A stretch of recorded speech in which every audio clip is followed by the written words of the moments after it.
Hi, we're going to talk a minute about the lack of power of pistol bullets, try to correct some misconceptions, give you some information so you have a better understanding of what you're doing and what you're trying to do with a handgun.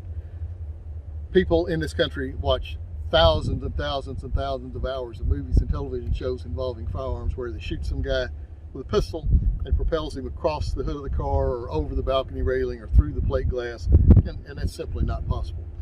Everything in the known physical universe is governed by laws. Newton's laws of motion, for instance, pertain to pistols just like they do to everything else. If you made it to the 6th grade in school, you were taught Newton's laws of motion, and the third one is for every action there's an equal and opposite reaction.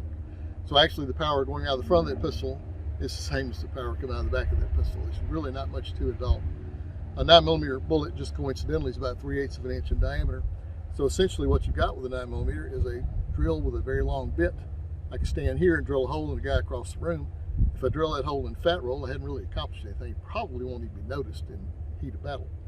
If I drill a hole in his aorta, then he's got a significant problem and he will have to stop fighting a lot quicker.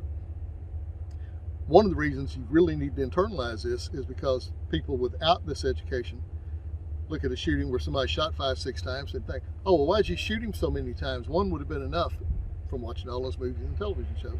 When the reality is, it's not uncommon at all to have to shoot somebody 5 or 6 times just to get them to understand they've been shot. Again, the damage isn't near what you have been led to believe. For instance, we'll just use a 9mm as an example because I'm carrying one. On the end of the box of ammunition, it says 115 grains, 124 grains, 147 grains. That refers to the weight of the bullet itself. The bullet is the only part that actually goes to the target and does damage.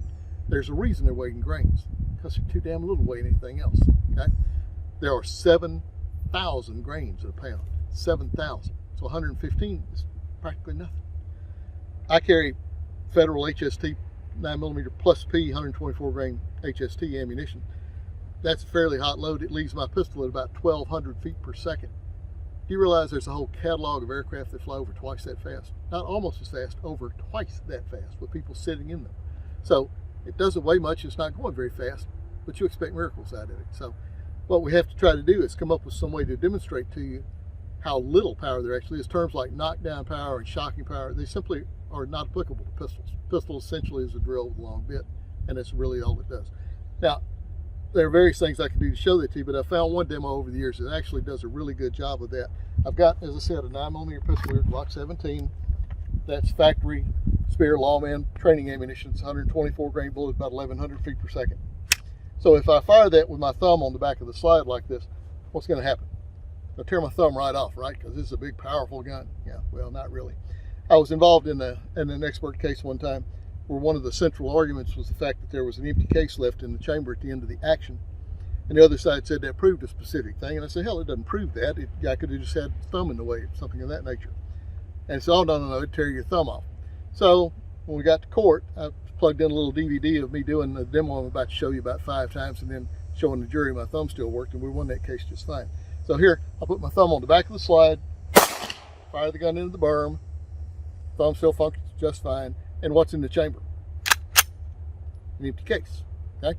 We'll do that again for you. Put your thumb on the back of the slide, fire around in the berm, empty case, doesn't even unlock.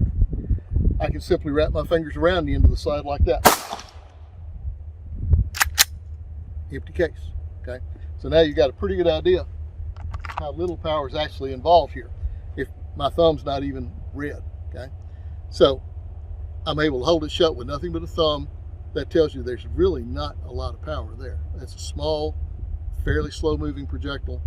It does not create hydrostatic shock. That occurs at double the velocity of your pistol bullets, not anywhere near what a 9mm 40-45 starts a bullet at.